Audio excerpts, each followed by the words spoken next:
প্রিয়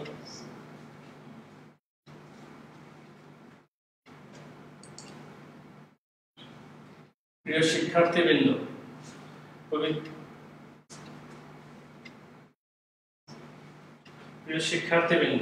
পবিত্র রমজান মাসের দুপুরে সবাইকে স্বাগত জানাই।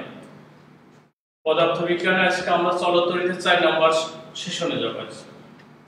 আমাদের এই ক্লাসে গতদিন যে পর্যন্ত পড়িয়েছিলাম তার পরের অংশ থেকে শুরু করব। তার মানে আমরা কারশফের সূত্র থেকে শুরু করব। গতদিন পড়িয়েছিলাম আমরা সার শেষ করেছিলাম, কোষের সমবায় শেষ করেছিলাম।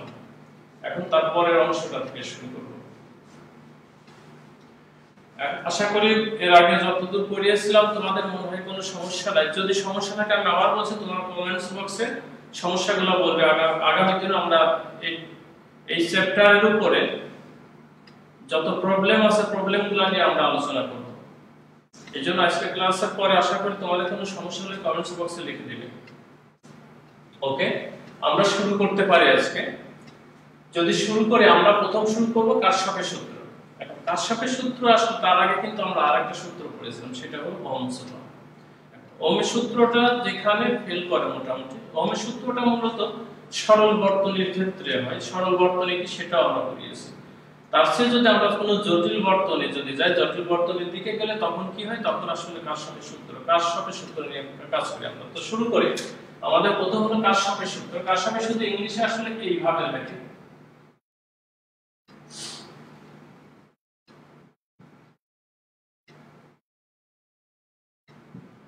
কেউ কিরশফস বলে, কারশফস কিরশফস এটা নিয়ে ব্যাপার যে যেভাবে বলে। তো কারশফের সূত্রটা আমরা যখন আলোচনা করব, কারশফের সূত্র আসলে দুটো সূত্র। একটা প্রথম যেটা সেটাকে আমরা জাংশন উপপাদ্য বলে, আর একটাকে বলে হয় লুপ উপপাদ্য বলে। জাংশন উপপাদ্য যেটা প্রথম, যেটা জংশন উপপাদ্য, এটাকে আমরা এইভাবে বলি। জংশন মানে কি আগে বলি, আমরা যেমন রেল স্টেশনের বলে কিছু কিছু রেল স্টেশনের সাথে লেখা থাকে যে জংশন উল্লেখ করা থাকে। এটার অর্থটা হলো ওই স্টেশনটা এমন একটা বিন্দু বা একটা পজিশন যেখান থেকে বিভিন্ন দিকে রেল লাইন চলে গেছে। ঠিক সার্কিটের ক্ষেত্রে এরকম হয়, সার্কিটে কিছু কিছু এক পয়েন্ট থাকে যে পয়েন্টটা বিভিন্ন দিক থেকে লাইন চলে গেছে বা আসছে, ওইটাকে বলা হয়, ওই পয়েন্টটা নিয়ে আমরা কথা বলবো। তাহলে প্রথম হলো জংশন উপপাদ্য। যেমন ধরি সে একটা সার্কিটের, এটা হলো একটা পয়েন্ট, এখানে বিভিন্ন দিক থেকে কারেন্ট, সার্কিটে কি যাতায়াত হয়, আসলে কারেন্ট যাতায়াত হয়। সেই কারেন্ট গুলো কিভাবে গেল সেটা দেখতে ধরলাম একটা কারেন্ট এই বিন্দুতে এই দিক থেকে, এটা ধরলাম I, আর একটা কারেন্ট এই বিন্দু এই দিক দিয়ে I এসে এই পয়েন্ট দিয়ে একটা কারেন্ট এই দিকে বেরিয়ে গেল, একটা কারেন্ট এই দিকে বেরিয়ে গেল, আবার এই দিক দিয়ে আরেকটা কারেন্ট এই বিন্দু দিয়ে ঢুকলো। তাহলে দেখো এইটা আসতেছে, এটাও এই বিন্দুতে আসতেছে, এটা এই বিন্দু দিয়ে বেরিয়ে গেল, এটা বেরিয়ে গেল, এটা প্রবেশ করলো। তাই যদি হয় তাহলে এটাকে আমরা ধরি I3, এটাকে ধরি I4, এটাকে ধরি কি I5। আমরা পাঁচটা প্রভাব দেখাবো। তাই যদি হয় আমার তাহলে উপপাদ্যটা কি বলে, সূত্রটা, প্রথম সূত্রটা যেটা কারশফের সূত্রটা কি বলে, সূত্রটা বলছে যে কোন বর্তনীর একটা মিলিত বিন্দু, বলেছিলাম না জংশন মানে একটা পয়েন্ট যেখানে অনেকগুলো কারেন্ট এসে মিলিত হয়। জাস্ট যেমন মনে করো আমাদের এখানে ঢাকা কলেজের সামনে কোন সায়েন্স ল্যাবের মোড়, সায়েন্স ল্যাবের মোড় পয়েন্ট, ওখানে কয় দিক থেকে, একদিক থেকে গাড়ি আসতেছে আর একদিকে চলে যাচ্ছে, চারটি পয়েন্ট আছে। তো ওই রকম ওই সব ওই পয়েন্টে সায়েন্স ল্যাবে কিন্তু তোমার গাড়ি যদি যেতে গেলে ওই সায়েন্স ল্যাব মোড় হয়েই যেতে হবে। ঠিক মনে করে এই মোড় এই পয়েন্টটা দিয়ে যেতে হবে। তাই যদি হয় তাহলে এখানে সূত্রটা বলছে কোন একটা বর্তনীর মিলিত বিন্দুতে তড়িৎ প্রবাহগুলোর বীজগাণিতিক যোগফল শূন্য, তড়িৎ প্রবাহগুলোর বীজগাণিতিক যোগফল শূন্য, that means summation of I = 0। এটা হলো ফার্স্ট ল। অর্থাৎ আমরা ধরি যে কারেন্টটা এই বিন্দুতে আসবে, এই বিন্দুটাকে আমরা O ধরি, যে প্রবাহটা এই বিন্দুর দিকে আসবে অর্থাৎ প্রবেশ করবে সেটা পজিটিভ ধরি, আর যেটা আউট হয়ে যাবে বাইরে যাবে যেটা, সেটাকে যদি মাইনাস ধরি তাহলে আমরা এইভাবে লিখতে পারি আসতেছে কোনটা I1 plus I2 minus I3 plus I4 minus I5 equal 0।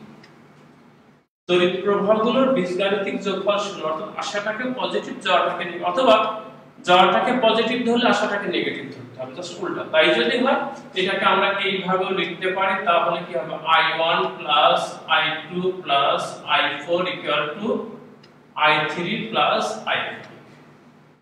ওকে, এটা হলো কারশফের প্রথম সূত্র। এটার ব্যাপারে অ্যাপ্লিকেশনটা আমরা পরে আসব, আগে সূত্রগুলো দেখে নিই। তাহলে এটা গেল জংশন উপপাদ্য, ক্লিয়ার হওয়ার কথা আমার মনে হয়। ওকে,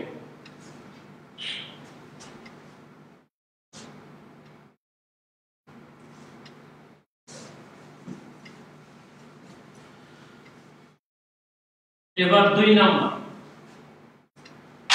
নাম্বারটাকে কি বলি আমরা? এটাকে আমরা লুপ উপপাদ্য বলি। লুপ, লুপ মানে আসলে বদ্ধ। যেমন যে আমরা দুটো রশি নিয়ে একটা গেটটার মতো যদি এরকম মারি, এই যে এগুলাকে আমরা লুপ বলি। জাস্ট বর্তনীর ক্ষেত্রে যে বদ্ধ, অনেকগুলো বদ্ধ বর্তনী থাকতে পারে, ওইগুলো নিয়ে আমরা কথা বলি। তাহলে সেটা কি রকম হবে এটা বোঝার আগে আমি মূল উদাহরণটা দেওয়ার আগে আমি জাস্ট সিম্পল একটা বলি। সেটা হলো সেম, এটা একটা রোধ, এটা একটা রোধ, এটা হলো সোর্স। এই যে সোর্স মানে তড়িৎ চালক শক্তি, এটা কিন্তু আমরা আগে বলেছি। সেম, এটা হলো R1, এটা হলো R2, আর এই যে প্রবাহটা যাচ্ছে এইভাবে, আমি বোঝানোর জন্য ধরি এটার ভিতর দিয়ে কিন্তু I1 যাচ্ছে, এটার ভিতর দিয়ে I2, কিন্তু শ্রেণী সমবায়টা যেহেতু সব একই প্রবাহ যাচ্ছে, বোঝানোর জন্য বলছি। তো এখন এটা দেখা একটা বদ্ধ বর্তনী, দিস ইজ লুপ, যেখান থেকে শুরু হয়েছে এসে আবার এখানে শেষ হয়েছে, এটা হলো লুপ বলি বা বদ্ধ বর্তনী বলি। তাই যদি হয় বদ্ধ বর্তনী, তাহলে কারশফ কি বলে? কারশফ বলল যে কোনো একটা বদ্ধ বর্তনীর কোন রোধের ভিতর দিয়ে যে তড়িৎটা যাবে, ওই রোধ এবং তড়িৎ প্রবাহের গুণফলের বীজগাণিতিক যোগফল হবে ওই বর্তনীর মোট তড়িৎ চালক শক্তির সমান। এটার অর্থটা হলো এই যে R1 এর মধ্য দিয়ে কি পরিমাণ প্রবাহ গেল I1, R2 এর মধ্য দিয়ে কি পরিমাণ গেল I2, আর মোট তড়িৎ চালক শক্তি কি E। একই দিকে যাচ্ছে কিন্তু, প্লাস এটা প্লাস এটা মাইনাস, একই দিকে যাচ্ছে। ওকে, এইভাবেই ঘুরতেছে। তাই যদি হয় তাহলে আমার সূত্র কি বলে? সূত্র বলে I1 R1 plus I2 R2 equal to E। আমি জাস্ট বুঝাচ্ছি কথা, আমি আরেকটা एग्जांपल দিই। তার মানে কি হলো, কোন একটা বদ্ধ বর্তনীতে রোধ এবং তার ভিতর দিয়ে যে তড়িৎ প্রবাহিত হবে, রোধ এবং শসা রোধের মধ্যে দিয়ে যে তড়িৎ প্রবাহ, তার গুণফলের বীজগাণিতিক যোগফল হবে মোট তড়িৎ চালক শক্তির সমান। আবার যদি সোর্স না থাকে, তাহলে সোর্স না থাকলে তড়িৎ চালক শক্তি যদি না থাকে, ইলেকট্রোমোটিভ ফোর্স যদি না থাকে, তাহলে সেটা কি হয়ে যাবে? জিরো হবে। ইকুয়াল টু কি হবে? জিরো। আচ্ছা, এবার আসি আমরা সবগুলো কথা আরেকটা एग्जांपल দিয়ে বোঝাই আমরা। তাহলে জাস্ট তাহলে আমরা কিন্তু জিনিসটা বুঝলাম যে কোন বদ্ধ বর্তনীতে রোধ এবং তার ভিতর দিয়ে যে তড়িৎ যাবে, ওই রোধ এবং শসা রোধের মধ্য দিয়ে প্রবাহিত তড়িৎ প্রবাহের গুণফলের বীজগাণিতিক যোগফল হবে মোট তড়িৎ চালক শক্তির সমান। ওকে, তাহলে আমরা দেখি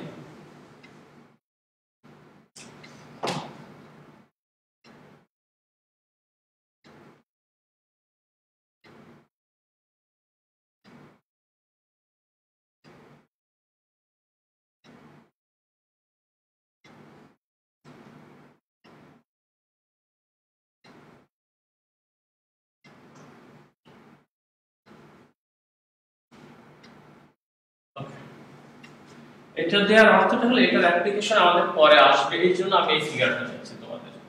ধরো এটা হলো A, এটা হলো B, এটা হলো C, এটা হলো D।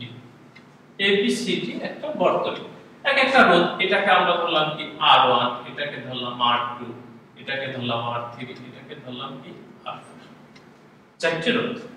এখানে আমরা কানেকশন দিয়ে দিছি এর সাথে। ওকে, তাহলে এটা হলো তড়িৎ চালক শক্তি, electromotive force this is positive, this is negative. তাহলে এদিকে আমরা আরেকটা বহিস্থ রোধ দিয়ে দিই। ওকে, আচ্ছা, এটা হলো কি R5। তাহলে আমার এখানে ইন্টারনাল একটা রেজিস্ট্যান্স আমরা কাউন্ট করব, সেটা হলো R6। তাহলে কি হবে, প্রবাহটা এইভাবে আসবে, খেয়াল করো কিন্তু এইভাবে আসবে, এসে এই দিকে চলে যাবে, এই দিকে চলে যাবে। যেহেতু এটা R1, তার মানে এর ভিতর দিয়ে ধরলাম I1 প্রবাহ যাচ্ছে, এর ভিতর দিয়ে I2 প্রবাহ যাচ্ছে। আর এই দিক দিয়ে এসে এটা কি হলো, এটা ধরলাম কি, এটা ধরলাম R4, এটা কি R3, ওকে। ওইভাবে প্রত্যেকটার ভিতর দিয়ে কোনো সমস্যা না। এই দিক দিয়ে এসে ঘুরে এসে আবার এই পথ দিয়ে চলে আসবে, তার মানে এর ভিতর দিয়ে যাবে কি I6 আর শেষ। আর যদি এদিকে যদি বাইরে যদি প্রবাহটা আসে সেটা হবে I5। আমরা কিন্তু জাস্ট একটা বদ্ধ বর্তনী আছে, এর ভিতর কিন্তু অনেকগুলো বর্তনী আছে, খেয়াল করো। দিস ইজ আবার টোটালটাকে কাউন্ট করা যায়, আবার এই পদ দিয়েও কাউন্ট করা যায়, যেভাবে ধরা যায় অনেকগুলো সার্কিট বানানো যায়। এখন আমরা ধরে দেখি তাহলে কারশফের সেকেন্ড ল অনুযায়ী আমাদের কি বলছে, একটু ভালো করে খেয়াল করো তোমরা। আরেকটা ব্যাপার, একটু বই বলছো, সরি, একটু খাতা কলমটা নিয়ে তোমরা একটু বসো, তোমাদের জন্য মনে হয় সুবিধা হবে, কারণ পুরাটা আসলে একটু টেকনিক্যাল জিনিস। তো এখন আসি, দেখো আমরা এই বর্তনীটার কথা বলি, A B C A, A B C A। তাই যদি হয় তাহলে দেখো A B C A বর্তনীতে দেখো জিনিসটা কিন্তু আমার এইভাবে ঘুরতেছে, কিন্তু এইভাবে ঘুরে এইভাবে আসতেছে। ওকে, যেখান থেকে শুরু করব ঠিক ওখানে এসে শেষ হবে। তাই যদি হয় এর ভিতর দিয়ে কি পরিমাণ যাচ্ছে, দেখো I1 R1, এটা কি প্লাস I2 R2, এখানে কি প্লাস, সব কিন্তু একই পথে যাচ্ছে, one way plus I2 R6 equal to কি E। পেয়ে গেলাম এটা। তাহলে আমার কিন্তু সূত্র ক্লিয়ার। কিন্তু বলছিলাম কি, কোন বদ্ধ বর্তনীতে দেখো, এটা হলো বদ্ধ বর্তনী, বদ্ধ বর্তনীতে কোন রোধের ভিতর দিয়ে যে প্রবাহটা যাবে সেই রোধ এবং প্রবাহের গুণফলের বীজগাণিতিক যোগফল হবে মোট তড়িৎ চালক শক্তির সমান। তাই হচ্ছে এইটা যোগ করে, গুণের ফলের যোগ করে টোটাল ইলেকট্রোমোটিভ ফোর্সটা দিয়েছে। ওকে, আমরা আরেকটা পথ দেখি। এবার দেখি এইটা A B C D A, এবার এই পথে ঘুরবো, এই পথে দেখো A B C D A বর্তনীতে, A B C D A বর্তনীতে এইটা। ওকে, তাহলে দেখো একটা জিনিস খেয়াল করতে হবে, কিন্তু এইটা গেছে এই পথ দিয়ে, দেখো আমি একটা চিহ্ন দিয়ে প্রবাহটা দেখিয়েছি। ওকে, আর এই দিক দিয়ে কিন্তু আমরা যাচ্ছি, আমি কিন্তু তাই দিয়েছি, বললাম না যেখান থেকে শুরু করব ঘুরে আবার এইভাবে আসবে। তাই যদি হয় দেখো এইটা গেছে প্রবাহ এই দিকে, কিন্তু এই যে এই অপশনে দেখো প্রবাহটা কিন্তু উল্টা দিক দিয়ে আসছে। যদি উল্টা দিক যায় তখন সেটা হবে ঋণাত্মক। তাই যদি হয় তাহলে আমরা লিখি I1 R1 plus I2 R2, okay, minus I3 R3 minus I4 R4 equal to কি, বলো ইকুয়াল টু কি হবে। আমরা এই যে পথটা নিয়েছি, খেয়াল করো, যে পথে আমরা যাচ্ছি এই পথের ভিতরে কোনো সোর্স নাই, অর্থাৎ কোনো ইলেকট্রোমোটিভ ফোর্স নাই। ফোর্স কিন্তু এই পথে আছে, এটা আমরা কিন্তু কাউন্ট করতেছি না, কাউন্ট করতেছি এই পথটা। খেয়াল করো, এই পথে কোনো সোর্স নাই, তার মানে ইকুয়াল টু কি হয়ে যাবে, ইকুয়াল টু 0। তাহলে দেখো সেকেন্ড ল এর ব্যাপারটা, আমাদের কারশফের যে সেকেন্ড লটাও কিন্তু আমাদের ক্লিয়ার হয়ে গেল। তাহলে ফার্স্ট লটাও শেষ হলো। ফার্স্ট লটাকে জংশন উপপাদ্য বলা হয়, কোন একটা বদ্ধবর্তী মিলিত বিন্দুতে তড়িৎ প্রবাহগুলোর বীজগাণিতিক যোগফল 0। আর সেকেন্ড লটা হলো লুপ উপপাদ্য বলা হচ্ছে কি, কোন একটা বদ্ধ বর্তনীতে কোন রোধের ভিতর দিয়ে যে তড়িৎ প্রবাহিত হবে রোধগুলোর মধ্য দিয়ে, সেই রোধ আর তার ভিতর দিয়ে যে প্রবাহটা যাবে সেটা গুণফলের বীজগাণিতিক যোগফল হবে ওই বর্তনী মোট তড়িৎচালক শক্তির সমান। যদি তড়িৎচালক শক্তি থাকে তাহলে হবে, না থাকলে জিরো হয়ে যাবে। তাহলে এটা গেল। আচ্ছা, এখন আমরা একটা কাজ করি, কারশফের সূত্রটা শেষ করলাম, তার সূত্র থেকে আমরা আরেকটা সূত্র বের করব। সেটা হলো কি, কারশফের সূত্রের সাহায্যে আমরা প্রবাহ নির্ণয় করব এবং বিভব পার্থক্য নির্ণয় করব। প্রবাহ এবং বিভব পার্থক্য, তারপরে আমরা দেখে আস্তে আস্তে যাই। ওকে,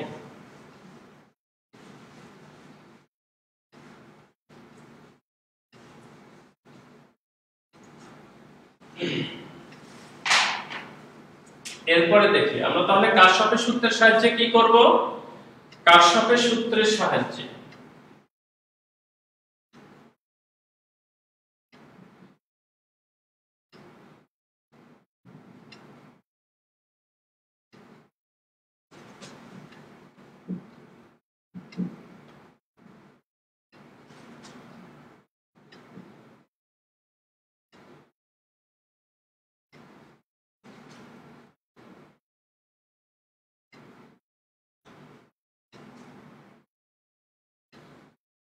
ওকে, আমরা এটা করব।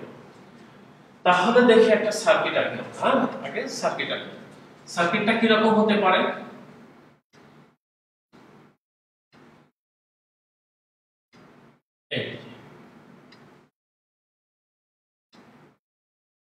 আসলে এটা হলো একটা সমান্তরাল সমবায়, রোধের সমান্তরাল সমবায় বলা যায়, কিন্তু এটা একটা বদ্ধ ক্লোজ সার্কিট।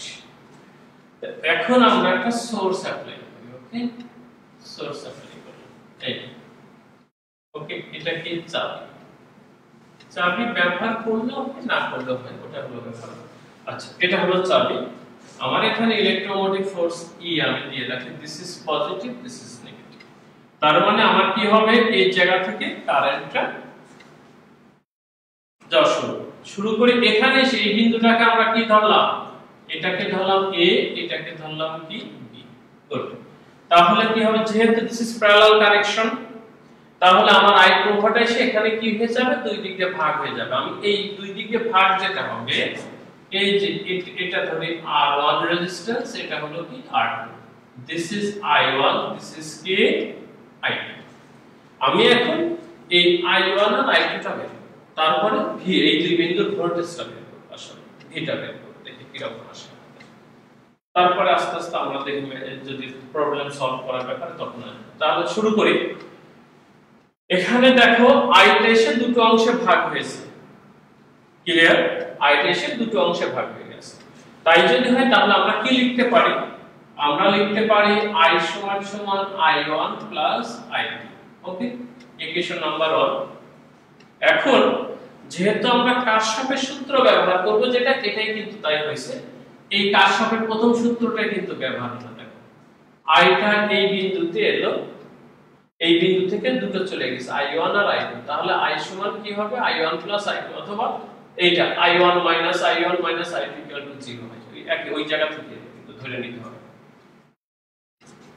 এরপরে আসি ক্লোজ সার্কিট। এটা জাস্ট বদ্ধ বর্তনী, এটা হলো a b a, একই পথে এখান থেকে ঘুরিয়ে আবার এখানে চলে। যদি তাই হয় তাহলে কি হবে, দেখো a b a বর্তনীতে, খেয়াল করো a b a বর্তনীতে, তাহলে a b a বর্তনীতে কি হবে আমাদের, তাহলে দেখো i1 আর সেকেন্ড ল, তার সাথে সেকেন্ড ল, তাই যদি হয় তাহলে i1 r1, এটা এই পথ দিয়ে যাচ্ছে, এটা এই পথে উল্টা দিকে যাচ্ছে, তাহলে কি হবে minus minus i1 r1 equal to কি, এই যে যেটুকু পথ আমরা নিয়েছি a b, এখানে কোনো সোর্স নাই, দ্যাট মিন্স কোনো ইলেকট্রোমোটিভ ফোর্স নাই। যদি ইলেকট্রোমোটিভ ফোর্স না থাকে তাহলে ইকুয়াল টু কি হবে, 0 হবে। ক্লিয়ার?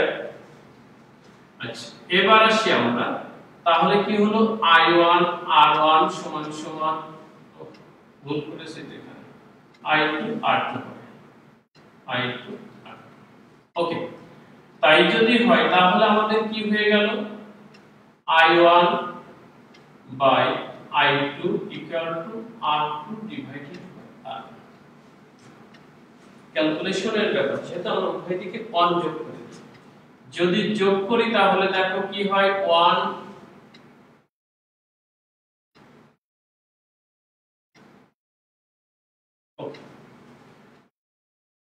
তাহলে আমরা ক্যালকুলেশন করি i1 plus i2 divided by i1 সমান r2 plus r1 divided by r1।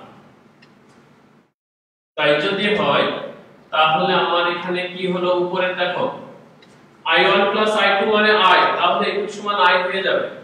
তাহলে i divided by i1 equal to কি হলো r1 plus r2 divided by r1। আমি এই জায়গায় চলে যাই, তাই যদি হয় তাহলে দেখো i1 সমান সমান তাহলে কি হবে, আমরা কি করেছি এটা তো i2 সরি এরকম i2 নিচে তো i2। তাই যদি হয় তাহলে আমাদের কি হবে i2 সমান তাহলে কি হবে r1 divided by r1 plus r2 into i। এটা হয়ে গেছে। আমরা কিন্তু একটা পেয়ে গেলাম, একটা প্রভাব পেয়ে গেলাম। i2 সমান r1 divided by r1 plus r2 into i মূল প্রভাব। এখন আমরা যেহেতু i2 পেয়ে গেলাম, এটা পেয়ে গিয়েছি কিন্তু এটা পেয়ে গেলাম, তাই যদি যাই তাহলে এখন এইটা বের করব কিভাবে। এখন i2 এর মানটা, এই মানটাকে যদি আমরা এখানে বসিয়ে দিই, ক্যালকুলেশন যদি করি তাহলে কিন্তু কাজ হয়ে যাবে। খেয়াল করো i2 এর মান 1 নং সমীকরণে বসিয়ে দিলে তুমি ক্যালকুলেশন করলে i1 পেয়ে যাবে। সেটা তাহলে কি হবে, i1 টা আসবে তখন কি রকম, এইটা আসবে r2 divided by r1 plus r2 into i।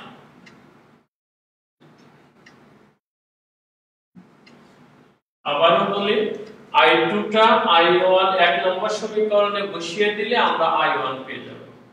ওকে, আচ্ছা তাহলে দেখো আমরা কি করলাম, কারশফের সূত্র ব্যবহার করে দুটো রোধের মধ্য দিয়ে কি পরিমাণ তড়িৎ যাচ্ছে সেটাকে তড়িৎ প্রবাহটা আমরা বের করলাম, কিন্তু i1 i2 পেয়ে গিয়েছে। এখন যদি আসে দেখো এই যে দুটো পয়েন্ট a আর b এর দুটো কিন্তু মাঝখানে কিন্তু ভোল্টেজ ডিফারেন্স, যেটা আমরা পোটেনশিয়াল ডিফারেন্সটা কিন্তু এক, পোটেনশিয়াল ডিফারেন্স এক, অর্থাৎ বিভব পার্থক্য সেম। যদি তাই হয় তাহলে আমরা কি লিখতে পারি, বিভব পার্থক্য v সমান কি i1 r1 equal to i2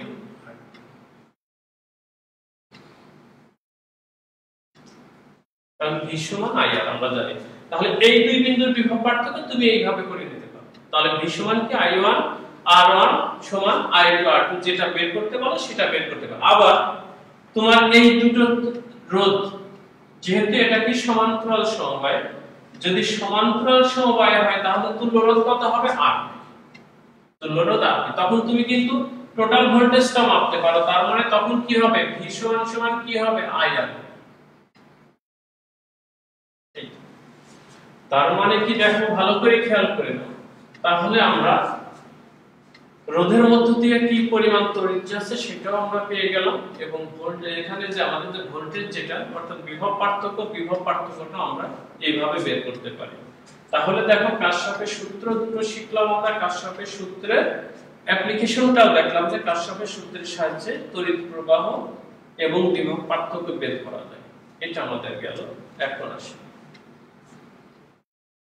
এখন যদি এটা যদি আসে তাহলে আমরা একটা কাজ করে আসতে পারি, আমরা একটা প্রবলেম একটা সলভ করে আসি, দেখি কি প্রবলেমটা দেখি। কারশফের সূত্র যেহেতু পড়লাম তাহলে একটা প্রবলেম দেখে আসি।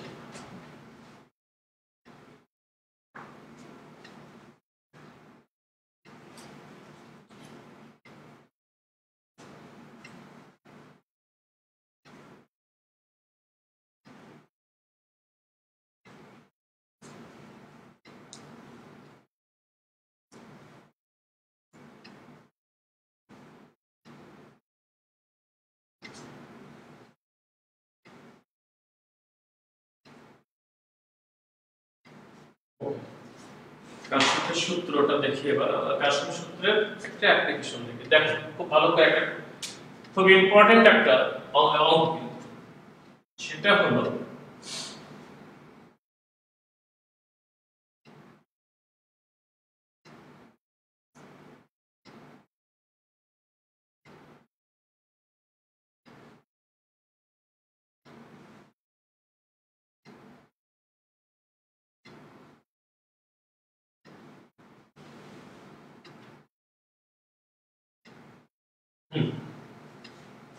এটা একটা বর্তনী। বর্তনী যদি হয় এটাকে ধরলাম আমরা কি E1, এর মান হলো 3 ভোল্ট, এটা হলো R1, R1 হলো কত 2 ওহম। ওকে, এইটা হলো E2, E2 সমান কত 1.5 ভোল্ট, খেয়াল করতে হবে 5 ভোল্ট। আর এটা হলো R2, R2 সমান ধরলাম 1, এটা হলো কি R3, R3 সমান ধরলাম 5 ভোল্ট। আমার কিন্তু একটা সার্কিট হয়ে গেল, খুব ভালো করে খেয়াল করতে হবে, খুব ইম্পর্টেন্ট জিনিস। তাই যদি হয় তাহলে এখানে কি হবে, this is positive, this is negative, this is positive, this is negative. তাই যদি হয় তাহলে কারেন্ট কোন দিক দিয়ে যাচ্ছে স্পষ্ট বোঝা যায়, পজিটিভ থেকে বের। তাই যদি হয় এটা দেখো, এটা ধরো I1, এটাও কিন্তু I1, বাট এই যে এটা এই দিক দিয়ে আসছে, এর ভিতর দিয়ে যাবে I2, এটাও তাহলে কি হবে I2, আর এই যে এটার ভিতর দিয়ে যেটা যাবে সেটা হবে I3। কাজ শেষ। এখন দেখি তোমরা কাজ করো, ক্যালকুলেশনের ব্যাপার আছে কিন্তু চেষ্টা করতে পারো নিজের। এখন এখানে দেখো আমাদের কারশফের কিন্তু দুটো সূত্রই ব্যবহার হবে, ফার্স্ট ল, সেকেন্ড ল। এখানে দুটো বর্তনী, এটা একটা ক্লোজ সার্কিট, এটা একটা ক্লোজ সার্কিট। আরেকটা পয়েন্ট আছে দেখো, এই পয়েন্ট অথবা এই পয়েন্ট, এখান দিয়ে দেখো কারেন্ট আসতেছে, কারেন্ট আসতেছে, কারেন্ট চলে যাচ্ছে। তার মানে এখানে ফার্স্ট ল ব্যবহার হবে, এখানে একটা সেকেন্ড ল ব্যবহার হবে, এখানে সেকেন্ড ল ব্যবহার হবে। একটু ক্লিয়ার হলেই হবে। তাই যদি হয় তাহলে আমরা শুরু করি। তাহলে এই পয়েন্ট, যে কোনো একটা পয়েন্টে আমরা দেখেন, যে কোনো একটা পয়েন্টে, তাহলে কারশফের প্রথম সূত্র হতে পারে, প্রথম সূত্র হতে পারে দেখো তো, কারশফের প্রথম সূত্র হতে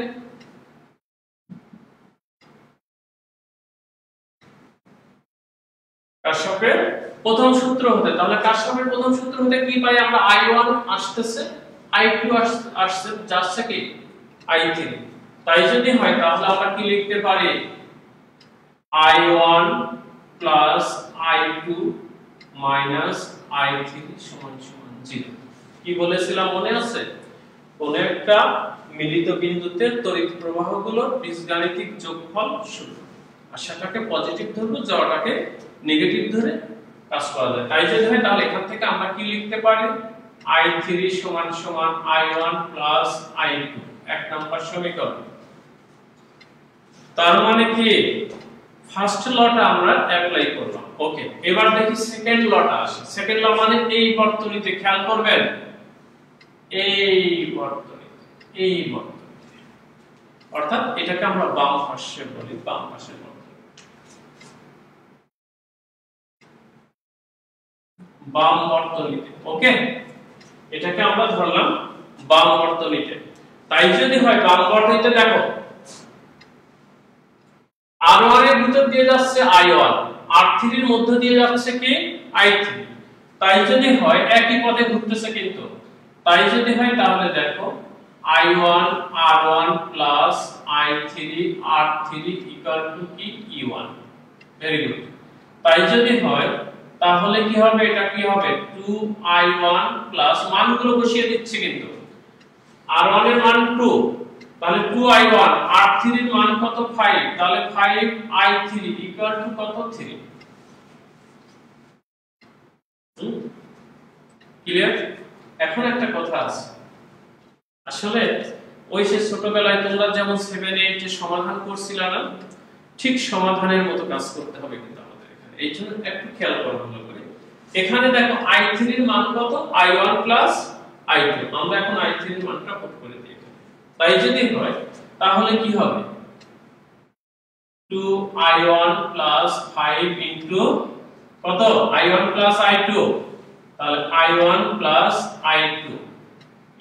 লেখা বোঝা যায় তো, দেখতে পারো তো? তাই যদি হয় তাহলে কি হবে, 2I1 plus 5I1 plus 5I2 equal to 3। দেখো আমরা I1 আর I2 ফর্মে নিয়ে এসেছি। তাই যদি হয় তাহলে আমার কত হবে, এখানে কত হবে, 5 4 2 7, তাহলে 7I1 plus 5I2 equal to 3। এটা 2 নম্বর সমীকরণ। তার মানে আমি বাম পাশের বর্তনীটার একটা ম্যাথমেটিক্যাল ফর্মে দাঁড় করালাম। এরপর আমরা ডান পাশেরটা ডান বর্তনীতে একটু খেয়াল করো, ডান বর্তনীতে যাবে এরপরে 7i1 5i2 3। ওকে, এবার আমরা ডান পাশে যাই। ডান পাশে এবার এটা কি হবে, আমাদের ডান বর্তনী বলি আমরা, ঠিক আছে, সুবিধার জন্য ডান বর্তনীতে। ডান বর্তনীতে দেখো কিভাবে আসতেছে, এইভাবে শুরু করো, এইভাবে দেখো। ওকে,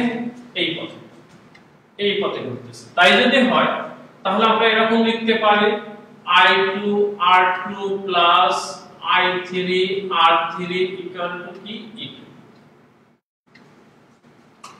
দেখো সূত্র কিন্তু আমরা অ্যাপ্লাই করতেছি এবং আমাদের সূত্র কিন্তু আমার মনে হয় যে জিনিসগুলো আমরা করতেছি করতে করতে কিন্তু সূত্র তোমাদের মনে হয় মুখস্থ হয়ে যাবে, বোঝার কথা এখন। তাই যদি হয় তাহলে এখন আসি আমরা কি মানগুলা বসাই। r2 কত 1, তাহলে এখানে শুধু i2 হবে, r3 কত 5, তাহলে 5i3 হবে ইকুয়াল টু কত 1.5। এটা শেষ। তাই যদি হয় এবার আবার ওই একই জিনিস i3 এর মানটা আমরা পুট করে দেব, i3 এর মানটা পুট করে দেব। তাই যদি হয় 5 into i1 plus i2 equal to কি 1.5। এটা কত 1 নং ব্যবহার করে, ওকে, 1 নং সমীকরণ ব্যবহার করে লিখে দিলাম। তাই যদি হয় তাহলে এখন দেখো কি হবে, আমাদের i2 plus 5i1 plus 5i2 equal to 1.5। তাই যদি হয় i1 একটা 5i1, i2 দুটো plus 6i2 equal to কত 1.5। Very good. তাহলে কি হলো 1 2 3। আমরা দেখো ক্লিয়ার, এটা অ্যাপ্লিকেশন করে ফেলেছি 1 নাম্বার, ওটার দিকে আর আমার যাওয়া লাগবে না। আমি এখন 2 আর 3 নাম্বার ইকুয়েশন, 2 এবং 3 নাম্বার ইকুয়েশনটা এখন আমাদের সমাধান করতে হবে। যেমন এই যে বললাম না আমরা 7 8 এ করেছিলাম কি ছোটবেলায়, যে দুটো সমীকরণ সমাধান করেছিলাম, এটাকে এত দিয়ে গুণ করে অঙ্কের সাথে যোগ বিয়োগ করি, যেরকম ঠিক সেম ক্যাটাগরিতে তুমি এখন এইটা আর এইটা 2 এবং 3 নাম্বার সমীকরণটা কি করবে, 2 এবং 3 নাম্বার সমীকরণটা ক্যালকুলেশন করবে। যদি ক্যালকুলেশন করে যে মানটা পাবো সেটা, যেমন একটা সিম্পল বলে দিই তোমাদের, আমি ক্লিয়ার বলে দিই, সেটা হলো এটাকে এখানে i2, এখানে এখানে i1, এখানে i1, যে কোনো একটা তুমি এটাকে 7 দিয়ে গুণ করতে পারো। দুটো পথ আমি দেখিয়ে দিই, দেখো 2 নাম্বারকে তুমি 7 দিয়ে গুণ করতে পারো, আর 3 নাম্বারকে 7 দিয়ে গুণ করতে পারো, 1 নাম্বারকে 5 দিয়ে গুণ করতে পারো। গুণ করে তারপরে বিয়োগ করো, বিয়োগ করলে কি হবে, তাহলে 5 7 35, 35 35 কেটে যাবে, i1 i1 কেটে যাবে, থাকবে কি i2, থাকবে কি i2। তাহলে তুমি এখান থেকে ক্যালকুলেশন করে i2 পেয়ে যাবে। এবার যেহেতু i2 পেয়ে গেছো, তাহলে ওই মানটা আবার যে কোনো একটাতে বসাইলে তুমি কি পাবা, i2 পেয়ে যাবে। ঠিক আছে, তো এখানে আমাদের যে মূল যেটা আমরা কাজ করব কি, এখানে আমরা কাজ করব, এখানে এইটা আমরা এইটা বের করব, আমরা এইটা বের করব। আমাদের মূল কাজ হলো এইটা ক্যালকুলেশন করা এই বর্তনী থেকে i1 i2 i3। তাহলে দেখো ক্লিয়ার হয়ে যাবে। আচ্ছা যদি না হয় আমি একটু করে দিই, যদি মনে করো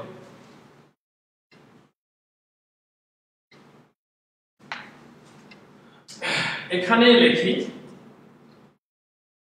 530, এটাকেও করা যায়, এটাকে 6 দিয়ে গুণ করে এটাকে 5 দিয়ে গুণ করেও করা যায়, যে কোনো ভাবে করা যায়, বলো করার ব্যাপার যে কোনো। আচ্ছা করি, এটাকে করি 6 দিয়ে গুণ করি, এটাকে আমরা কত দিয়ে গুণ করব, 5 দিয়ে গুণ করি, গুণ করে বিয়োগ করব। অর্থাৎ খেয়াল করো, গুণ করে তারপর বিয়োগ করব, বিয়োগ করলে কি হবে, প্রথম 2 নাম্বারটা আসে কত 6 7 42, 42 কত i1, 5 6 30, 30 i2 ইকুয়াল টু কত হবে, 3 6 কত 18। এবার 2 নাম্বারটা আসি কত 5 5 25 i1 plus 5 30 i2 equal two কত হবে 5 15 কত 75 তাই যদি 5 5 25 এর 5 এটা হলো 2 5 7 এই যে 7.5 এবার কি করব বিয়োগ করব তাহলে বিয়োগ করি আমরা এই ওকে শেষ তাহলে এটা কত হলো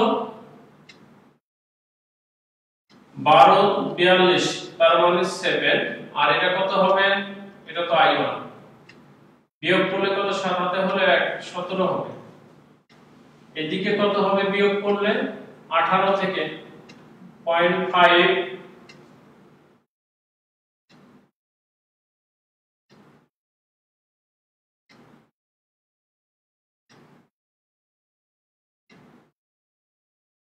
10.5 তাই যদি হয় তাহলে আমাদের i1 এর মান কত হবে ভাগ করলে তো হয়ে গেল কত ভাগ করলে কত হয় আচ্ছা রেজাল্ট আছে ভাগ করলে কত হবে ভাগ করলে হবে 0.6176 অ্যাম্পিয়ার পেয়ে গেলাম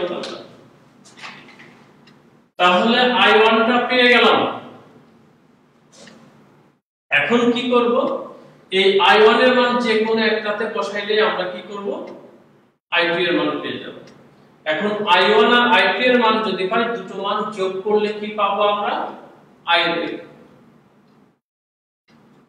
ওই i1 আর i2 এর মান বসাইলে আমরা কি করব i3 এর মানটা পেয়ে যাব এক নম্বর সমীকরণে বসালে তাই যদি হয় তাহলে দেখি এবার i2 এর মানটা কত আসবে আমাদের সরাসরি বসিয়ে দিলাম এবার তোমরা আবার সে তাহলে বাকিটা ক্যালকুলেশন করে ফেলো তাহলে দেখো i2 সমান আসবে -0.2647 অ্যাম্পিয়ার আর i3 সমান কি হবে i1 আর i2 যোগফল জাস্ট তাই যদি হয় তাহলে কত হবে আমার i3 কত হবে 0.3529 অ্যাম্পিয়ার মোটামুটি আমাদের কাজ শেষ ক্যালকুলেশন করলে এটা তাহলে আমরা দেখো কারশফের সূত্র ব্যবহার করে কি করলাম আমরা একটা বর্তনীতে কি পরিমাণ তড়িৎ প্রবাহিত হচ্ছে এক এক রোধের ভিতর দিয়ে সেটা মোটামুটি আমরা বের করে ফেললাম তার মানে কারশফের সূত্রটা মোটামুটি আমার মনে হয় তোমাদের বোঝার মতো একটা ক্ষমতা এসে গেছে কারশফের সূত্রের কোনো প্রবলেম এলে আর তোমরা করতে পারবে যাই বাকিটা পরে আমরা আরো দেখব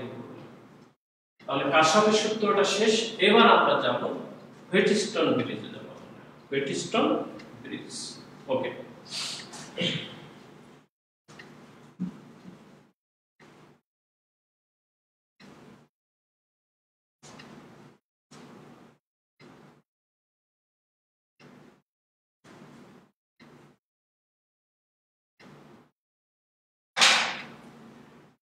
এবার আমরা কি করব হুইটস্টোন ব্রিজ হুইটস্টোন ব্রিজ মানে আসলে সেতু বন্ধন তৈরি করা আমরা দেখি আগে ছবি একটা ছবি আঁকি তাই ছবিটা দেখো সেটা হলো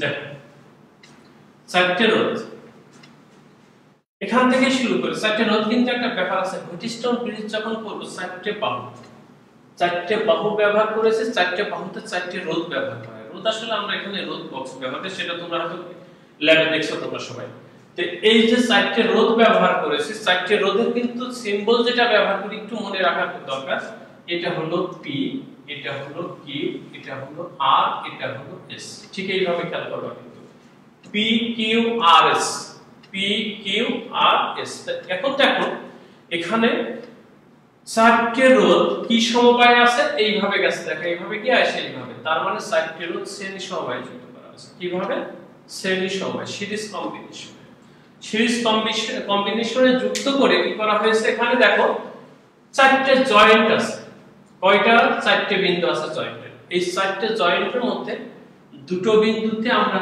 দুটো দুটো করে একটা ব্রিজ তৈরি করব। যেমন আমরা আমাদের বঙ্গবন্ধু যেটা পদ্মা সেতু যেটা হচ্ছে, ওই পদ্মা সেতুর কি এই পারে হলো এক মুন্সিগঞ্জের এটা মাওয়া বলে, আর ওই পারে হলো জাজিরা।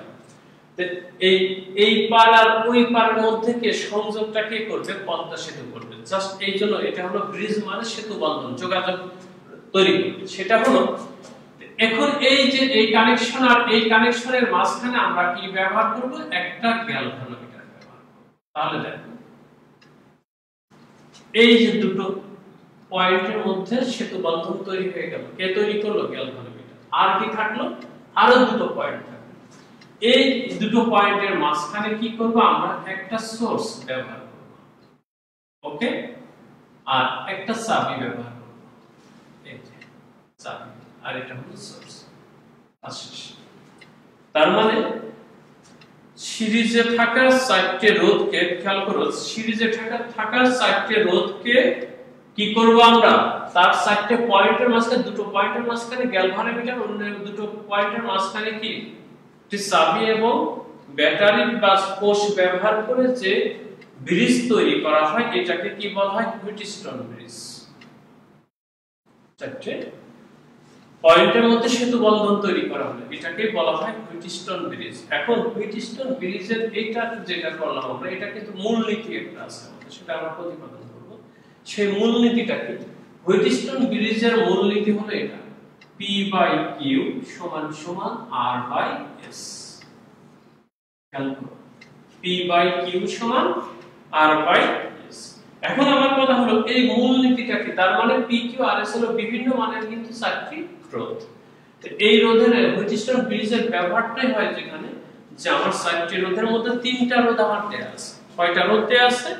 চারটি রোধের মধ্যে আমার তিনটা রোধ দেয়া আছে। তিনটা রোধ যদি দেয়া থাকে তাহলে কি হবে? বাকি যে আমার চতুর্থ রোধটা সেটা বের করতে হবে। সেটা বের করতে গেলে দেখো ইজিলি আমরা বের করতে পারি, P/Q = R/S আমরা ইজিলি বের করতে পারি। এটাই হলো হুইটস্টোন ব্রিজের যে মূলনীতি, তা অ্যাপ্লিকেশনের মূলনীতিটা এইভাবে আমরা ব্যবহার করি। সেটা হলো কি, বিভিন্ন মানের চারটি রোধ যদি ব্যবহার করি আমরা, এখানে তিনটি রোধের মান দেওয়া থাকে, আমরা চতুর্থ রোধটি হুইটস্টোন ব্রিজের মূলনীতির সাহায্যে নির্ণয় করতে পারি। এটাই হলো কাজ।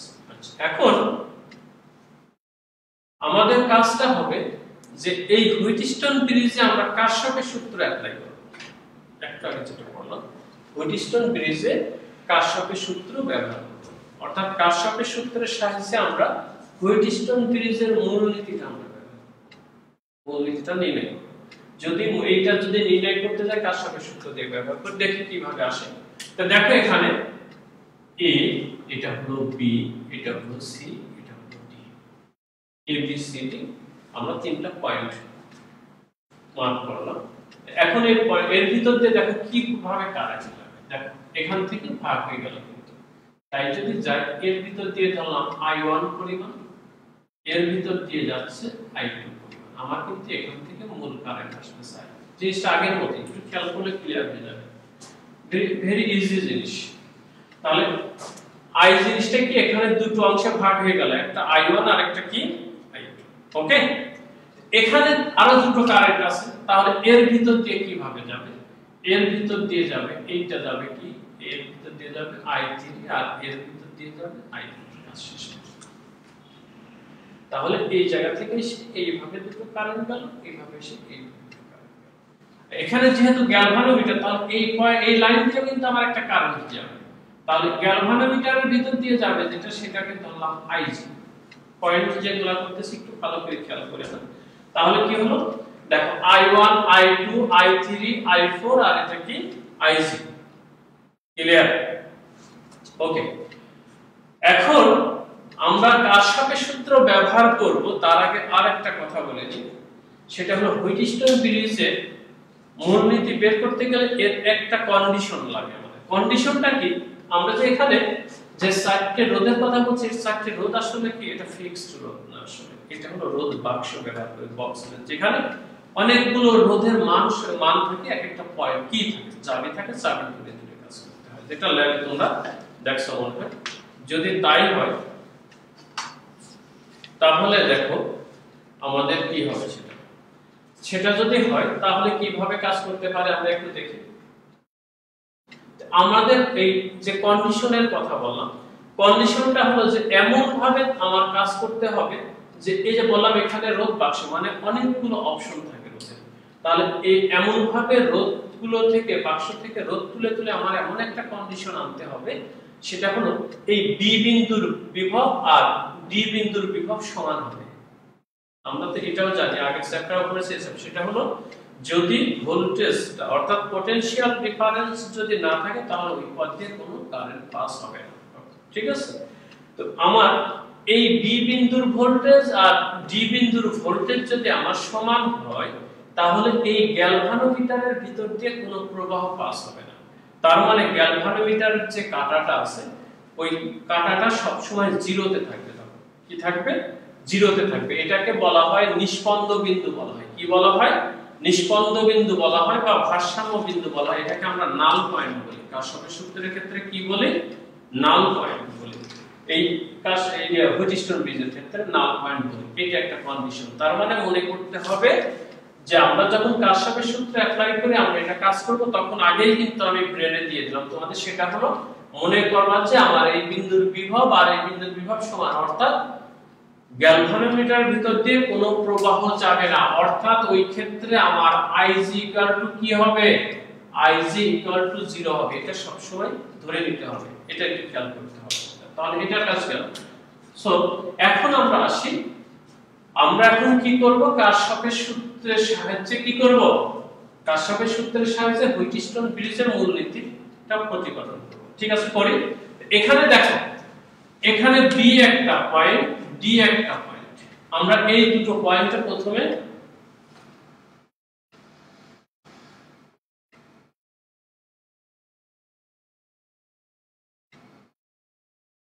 তো হ্যাঁ যেতে পারে।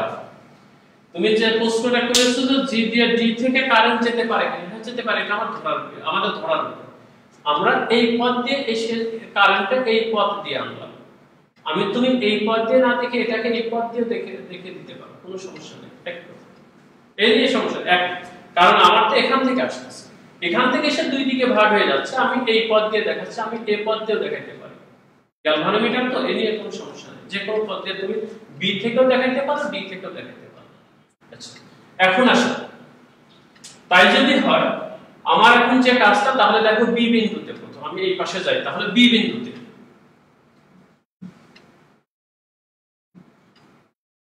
বি বিন্দুতে কি হবে? আমাদের কারশফের প্রথম সূত্র ব্যবহার করবে, একটু মেমোরিতে রাখো একটু ভালো করে। তাহলে দেখো ডি বিন্দুতে কারশফ প্রথম আসতেছে কোনটা? I1, যাচ্ছে কোনটা? I3, যাচ্ছে কোনটা? Ig, মানে আউট হয়ে যাচ্ছে। দেখো এই পয়েন্ট থেকে চলে যাচ্ছে I3, চলে যাচ্ছে Ig, প্রবেশ করতেছে কি? I1। তার মানে আমরা এরকম লিখতে পারি I1 I3 Ig 0। দেখো ক্লিয়ার? প্রথম সূত্র আসতেছে I1, যাচ্ছে I3, যাচ্ছে Ig, ক্লিয়ার হয়ে গেল। তড়িৎ প্রবাহগুলোর বীজগাণিতিক যোগফল কি? 0। Very good. আমরা আগেই বলেছি যে ভারসাম্য বিন্দুর কন্ডিশন, নাল পয়েন্টের কন্ডিশন হলো I 0, অর্থাৎ এর ভিতর দিয়ে কোনো প্রবাহ যাবে না, আমার এই পথ দিয়ে যাতায়াত করতে হবে যদি যেটা বলি। তাহলে I 0 যদি হয়, জিরোটা বসিয়ে দিই ওখানে। জিরোটা যদি এখানে বসাই তাহলে কি হবে? I1 I3 0। সুতরাং I1 কি হবে? I3। এক নম্বর সূত্র শেষ। এরপরে দেখো ডি বিন্দুতে, ডি বিন্দুতে হবে, ডি বিন্দুতে কি হবে? একই কথায় দেখো এই বিন্দুতে কি আসছে? I2, কি আসছে? Ig, চলে যাচ্ছে কোনটা? I2। তার মানে কি? I2 plus Ig minus I4 equal to 0।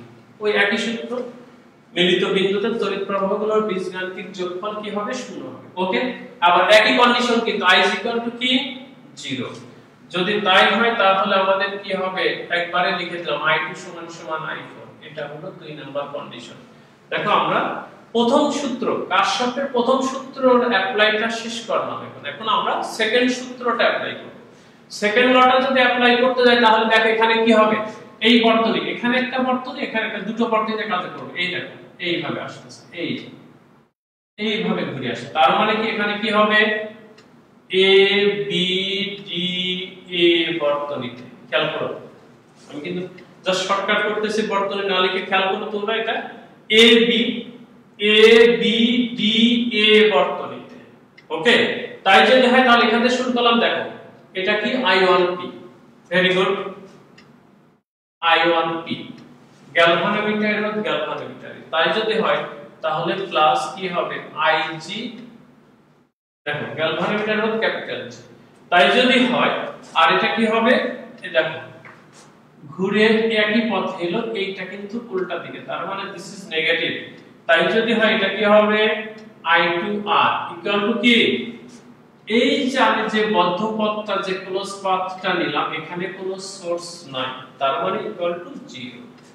Equal to কি হয়ে গেল, 0। এখন আরেকটা একই কথাই আগেই বলেছিলাম, নাল পয়েন্টের কন্ডিশন i ইকুয়াল টু কি আমাদের 0।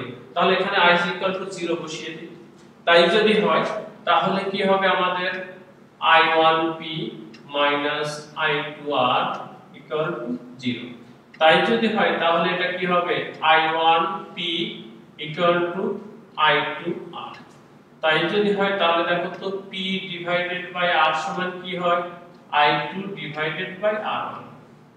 দেখো 3 নম্বর সমীকরণ সুন্দর করে, যদি একটু ক্লিয়ার হয়ে যাচ্ছে, একটু তুলে নিলেও হয়ে যাবে। দেখো তাহলে P divided by R equal to I2 divided by I1। একটা বাম পাশের বর্তনীতে, কোন বর্তনীতে, বাম পাশ। এবার আসবে ডান পাশের বর্তনীতে। এখানে এলে কি হবে দেখি, আমি এই পাশে চলে এলাম। তাহলে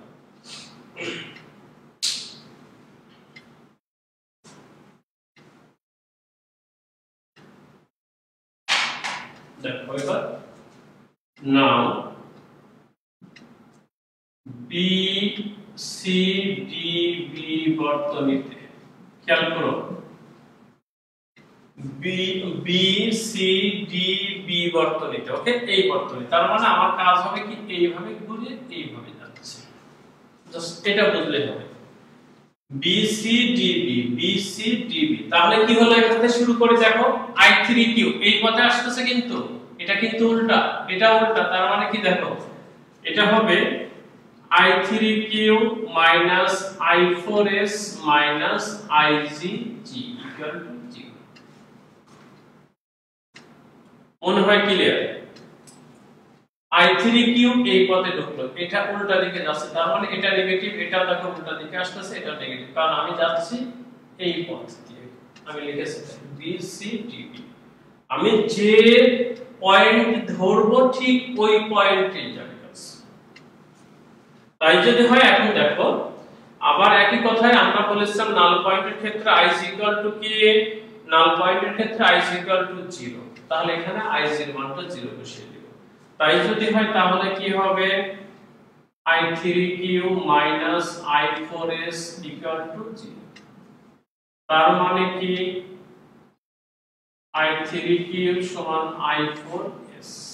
তাই যদি হয় তাহলে Q by S equal to কি হবে, I4 ডিভাইডেড বাই I3। এখন কথা হলো, দেখো এক নাম্বার সমীকরণে কি ছিল, I1 সমান কি ছিল, I3। দুই নাম্বার সমীকরণে কি ছিল, I2 ইকুয়াল টু I4, আমরা আগেই পেয়েছি। দেখো সেটা ক্লিয়ার করে ফেলি, তাহলে এখানে বসিয়ে দিতে পারি। দেখো Q divided by S equal to I4 মানে কি I2, I3 মানে কি I1। ক্লিয়ার? এখানেও দেখো I2 বাই I1 আছে, P by R equal to কি I2 বাই I1, এখানেও Q by S equal to I2 by I1 পেয়ে গেলাম। তাই যদি হয় তাহলে এটা কত নাম্বার, 3 না 4, তাহলে এটা হলো 4 নাম্বার সমীকরণ। এখন দেখো 3 এবং 4 নং সমীকরণ হতে আমরা কি পাই, সুতরাং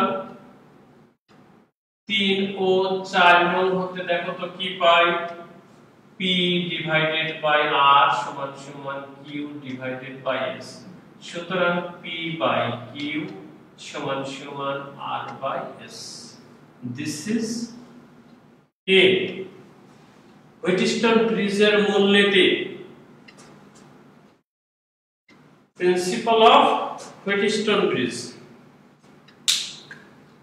তাহলে কারশফের সূত্রের সাহায্যে হুইটস্টোন ব্রিজের মূলনীতিটা আমরা প্রতিপাদন করলাম। আমার মনে হয় এখন কারশফের সূত্রের অ্যাপ্লাইটা তোমাদের ক্লিয়ার হয়ে যাবে। অনেকগুলো 2-3টা কাজ করে ফেললাম আমরা। এখন হুইটস্টোন ব্রিজের কিছু প্রবলেম একটা অঙ্ক করে আসি। একটা অঙ্ক করে হুইটস্টোন ব্রিজের দেখি কি।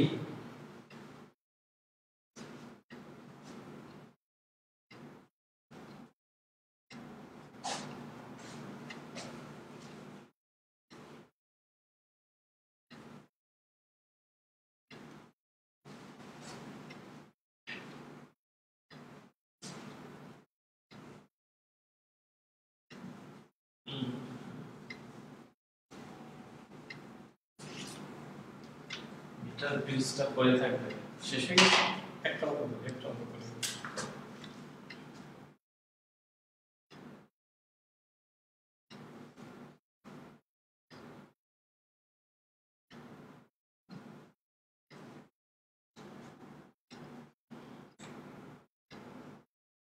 দেখো।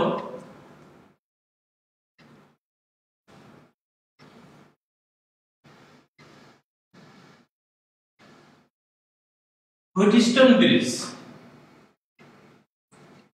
A B C D simple করি আমরা, তারপর আর সময় পাবো আমরা করাবো। ধরো এখানে দেয়া আছে 4, এখানে দেয়া আছে 4, পরে দেয়া আছে 8, এখানে দেয়া আছে 5, এখানে সরি এখানে কিছুই নেই। সিম্পলটা অ্যাপ্লাই করেছি। তারপরে জটিলে যাব। আমরা আলোচনা করব প্রত্যেকটা অংশের সৃজনশীলের প্রশ্ন কি রকম হয়, ডিটেইলস আমরা আলোচনা করব কয়েক কারণে, ডিটেইলস পড়াবো। তো এখানে সিম্পল আমার 4টে বাহুতে খেয়াল করো, 4টে বাহুর মধ্যে 3টে বাহুতে রোধ আছে, চতুর্থ বাহুতে দেখো কি P Q R S। এটা হলো P, এটা হলো Q, এটা হলো R, এটা হলো S। আমার এটা দেখো এসটা বের করতে হবে। ইজি, যেটা মূলনীতিটা আমরা এটা চতুর্থ বাহুর রোধটা বের করতে। তাহলে কি করতে হবে আমরা বের করে ফেলে দেখো। আমরা নরমালি জানি কি P/Q = R/S। তাই যদি হয় আমরা দেখো দেয়া আছে কি P সমান দেয়া আছে 4 ওহম। ওকে, আমি কিন্তু এককগুলো দেইনি আবার। তাই যদি হয় একে PQ সমান কি 8 ওহম, PQR সমান কত 12 ওহম, আমার S = কত। এখন তুমি নিজেই পারো, দেখো ক্যালকুলেশন করো, নিজেই পারো। তাই যদি হয় তাহলে S = কি হবে আমাদের QR/P। ওকে, Q মানে কত 8 ইনটু R মানে কত 12, P মানে কত 4। তাহলে কত হলো 12 × 24। তাহলে চতুর্থ বাহুর রোধ কত আমার 24। ক্লিয়ার হয়ে গেল। আচ্ছা যাক, আমাদের সময় আজকে মনে হয় শেষ হয়ে গেছে। প্রিয় শিক্ষার্থীরা, আমরা যে জিনিসগুলো আসলে ইলেকট্রিসিটির জিনিসগুলো টেকনিক্যাল জিনিস, টেকনিক্যাল জিনিসগুলো তোমরা যত প্র্যাকটিস করবে তত তোমাদের জন্য ভালো। এই জন্য বলবো যে আমরা যে অংশটাই পড়াই, অংশতে যে অনুশীলনীতে যে প্রবলেমগুলো আছে, অঙ্কগুলো আছে, একটু ভালো করে খেয়াল করবে। আমরা আগামী ক্লাসে চেষ্টা করব প্রবলেম কিছু ডিটেইলসে যেতে চেষ্টা করব। অনলাইনে তো আসলে সামনাসামনি পড়ানো আর অনলাইনে পড়ানোর ভিতরে তোমরা বুঝতে পারছো যে একটু সমস্যা হয়। সামনে থাকলে একরকম হতো, এখন যাই হোক তারপরও আমরা চেষ্টা করব যতটুকু প্রবলেমগুলো ডিটেইলসে যাওয়া যায়, ডিপে যাওয়া যায় আমরা চেষ্টা করব। যাই হোক তোমরা চেষ্টা করো। বাসায় যদি কোনো সমস্যা হয় তাহলে কমেন্ট বক্সে লিখো, আমরা চেষ্টা করব সলভ করে দিতে। তাহলে আজকের মতো এখানে শেষ করি। ভালো থেকো, সুস্থ থাকো, আল্লাহ হাফেজ।